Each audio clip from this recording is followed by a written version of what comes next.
दोस्तों आज हम जानेंगे उत्तर प्रदेश राजस्व संहिता 2006 की धारा 24 के अंतर्गत हदबंदी अर्थात खेत की पैमाइश कैसे कराएं। इसको दोस्तों कई नामों से जाना जाता है, जैसे हदबंदी, सीमांकन, हदबरारी, पैमाइश, डिमार्केशन या खेत की नाप, पत्थर गड्डी आदि नामों से इसे जाना जाता है। दोस्तों इन सब का मतलब एक ही होता है। दोस्तों वीडियो थोड़ी सी लंबी हो जाएगी, परंतु मैं आपको डिटेल में इसकी जानकारी देने जा रहा हूँ, बस आखिर तक साथ बने रहें। दोस्तों अब हम जानेंगे कि हदबंदी होती क्या है, किसे हदबंदी कहती है। हदबंदी एक दोस्तों खतौनी और नक्शे के मुताबिक किसान या किसी व्यक्ति की भूमि को मौके पर नाप कर दिए जाने की प्रक्रिया को हदबंदी कहते हैं। दोस्तों इसकी हमें आवश्यकता क्यों है, मतलब हमें हदबंदी या सीमांकन की आवश्यकता क्यों पड़ती है। दोस्तों सबसे पहले यदि किसी किसान का खेत का क्षेत्रफल खतौनी में दर्ज क्षेत्रफल से कम हो तो हदबंदी की ज़रूरत पड़ेगी। दोस्तों या किसी किसान की चौहद्दी के काश्तकारों ने मेड़ तोड़कर आपके रकबे को अपने खेत में मिला लिया हो, या फिर भूमि खतौनी में नाम आपका दर्ज है और कब्जा कोई और व्यक्ति किए हुआ है, मतलब आपकी या तो ज़मीन कम है या खेत का रकबा कम है या आपकी मेड़ को तोड़ा गया है दोस्तों, या आप किसी ज़मीन पर नाम आपका है और कब्जा कोई और किए हुए है, तो हमें दोस्तों हदबंदी या सीमांकन या हदबरारी की आवश्यकता पड़ती है। दोस्तों अब बात आती है कि हमें आवेदन कहाँ करना है, किस कोर्ट में करना है, किस अधिकारी के पास करना है और कैसे किया जाना है, किस किस डॉक्यूमेंट्स की आवश्यकता पड़ेगी। दोस्तों हदबंदी के लिए आवेदन न्यायालय उप जिलाधिकारी महोदय के यहाँ किया जाता है।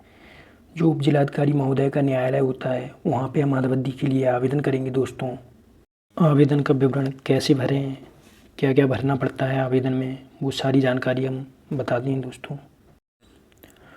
सबसे पहले तो हमें वादी के नाम की आवश्यकता होगी, मतलब जो अपने खेत को नफवाना चाहता है, जैसे आप और आपके जितने भी उस खेत में सह खातेदार हैं, 2, 3, 4 सभी को वादी बनाना पड़ेगा। दोस्तों एवं हमें प्रतिवादी का नाम, जो जिसको आपको लग रहा है कि इसके खेत में हमारा खेत का रकबा हो सकता है या इसने हमारी मेड़ तोड़ी हो, या आपके खेत के चारों ओर चौहद्दी के जितने भी काश्तकार हैं उन सभी को आपको प्रतिवादी बनाना पड़ेगा। दोस्तों एवं इसके साथ साथ ग्राम सभा को भी आवश्यक रूप से आपको प्रतिवादी बनाना होगा। दोस्तों क्योंकि हो सकता है आपके खेत के आसपास चकमार्ग हो, नाली हो या सार्वजनिक भूमि हो, तो उसके लिए गांव सभा जिम्मेदार होती है। दोस्तों तो आपको गांव सभा को भी प्रतिवादी बनाना पड़ेगा।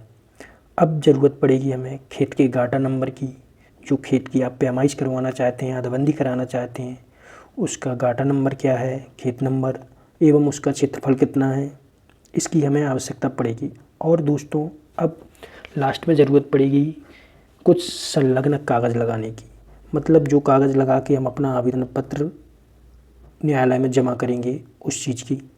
इसके लिए हमें खसरा की प्रमाणित कॉपी की ज़रूरत पड़ेगी, खतौनी की एक प्रमाणित कॉपी, नक्शा या सजरा जो भी बोलते हो आपके यहाँ, उसकी एक प्रमाणित प्रति की आपको आवश्यकता पड़ेगी, जो आवेदन के साथ संलग्न करना पड़ेगा। दोस्तों ये चीज़ें आपके पास होना बिल्कुल ज़रूरी है, वरना आपका आवेदन निरस्त कर दिया जाएगा। दोस्तों अब बात करते हैं फीस की, मतलब हमें आवेदन करने पे ये हदबंदी करवाने के लिए कितने रुपए की आवश्यकता पड़ेगी, जो हमें फीस शुल्क के रूप में जमा करना पड़ेगा। दोस्तों इसके लिए हमें 1000 रुपये प्रति गाटे के हिसाब से रुपए जमा करना पड़ता है ट्रेजरी में। दोस्तों इसमें थोड़ा सा कन्फ्यूजन रहता है कि किसी को लगता है कि 1000 रुपये में हम अपने सारे गाटे नपवा सकते हैं, तो ऐसा हो भी सकता है दोस्तों और नहीं भी हो सकता है। चलो हम इसे डिटेल में जानते हैं, एक नक्शे की मदद से हम आपको बताते हैं। दोस्तों जैसे मान लीजिए आपका यहाँ पे 21 नंबर खेत है या गाटा है, और अगर आपके 21 से लगे हुए 20 और 27, 23 ये आप ही के गाटे हैं, और आप अगर इनकी पैमाइश करवाना चाहते हैं तो आपकी 1000 रुपये में इन सारे गाटों की पैमाइश हो जाएगी। लेकिन अगर दोस्तों आपका एक नंबर 21 है, एक नंबर यहाँ 54 है ऊपर, तो बीच में अगर किसी और का खेत आ जाता है दोस्तों, तो आपको प्रत्येक गाटे के हिसाब से 1000 रुपये पे करना पड़ेगा।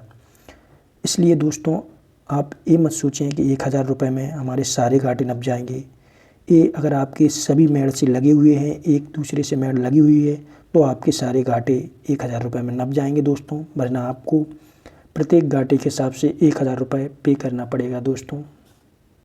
और आपको ये शुल्क ट्रेजरी में जमा करना होगा। शुल्क जमा होने के बाद उसकी एक रसीद मिल जाएगी, स्लिप मिलेगी, जिसे आपको आवेदन के साथ फाइल में लगाकर न्यायालय में जमा करना होता है दोस्तों विवरण भरते समय एक अन्य विवरण वाला ऑप्शन होता है। इसमें हम लिखेंगे कि आपको हदबंदी की क्यों आवश्यकता हो रही है, मतलब खेत कम है या किसी ने कब्जा किया हुआ है या किसी ने मेड़ तोड़ी हुई है, जो भी है हम इसमें डिटेल में लिख देंगे दोस्तों। अब जब आपका ये आवेदन पत्र पूरी तरह से भर जाता है तो आपको उपजिलाधिकारी न्यायालय में जाकर वहाँ पेशकार या अहलमद या रीडर जो भी वहाँ पे उपस्थित हो उसे आप अपना आवेदन दे देंगे। पेशकार आपके आवेदन को देखेगा और उसमें जो भी कमी होगी आपको बताएगा और उसे पूरा करने का मौका देगा। वो कमी जब पूरी हो जाएगी, जब आपके आवेदन से पेशकार संतुष्ट हो जाएगा, तो ये सीधा न्यायालय में यानी उपजिलाधिकारी महोदय के सामने प्रस्तुत करेगा आपके आवेदन को। उपजिलाधिकारी महोदय आपके आवेदन को तहसीलदार को रेफर कर देंगे, मार्क कर देंगे, एवं तहसीलदार आपके जो क्षेत्रीय कानून को होंगे उनके लिए पत्रावली को रेफ़र कर देंगे, उन्हें भेज देंगे। क्षेत्रीय कानून को मतलब राजस्व निरीक्षक जो आरआई होते हैं, आपके एरिया का जो आरआई होगा उसे वो पत्रावली दे दी जाएगी। अब इसके बाद राजस्व निरीक्षक कानून को का कर्तव्य है कि 1 महीने के अंदर मौके की पैमाइश करके और जितनी भी पैमाइश में जो आता है, मतलब किसके घाटे में आपका क्षेत्रफल निकलता है, आपके खेत का अंश निकलता है, सारी रिपोर्ट देते हुए 1 महीने के अंदर एसडीएम महोदय को पत्रावली वापस कर के देगा। कानून को राजस्व निरीक्षक पैमाइश करने से पहले उसके कुछ कर्तव्य होते हैं, मतलब वो गांव में सूचना करेगा कि उस घाटा से लगे हुए सभी घाटों के काश्तकार किसानों को सूचना देगा कि हम इस तारीख को, जो भी तारीख नियत करेगा, को घाटों की पैमाइश करेंगे और फिर वो नियत तारीख को अपनी टीम के साथ पैमाइश के लिए जाएंगे।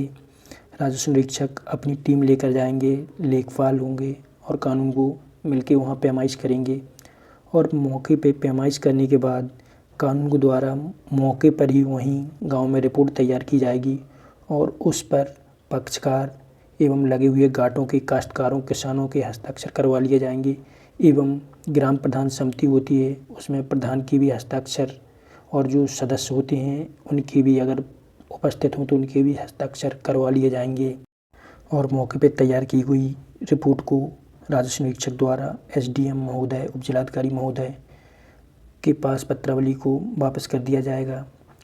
पत्रावली वापस हो जाने के बाद एसडीएम महोदय जो भी पक्षकार और विपक्षकार होंगे अर्थात प्रतिवादीगण, उनको 15 दिन का आपत्ति दाखिल करने का मौका देंगे।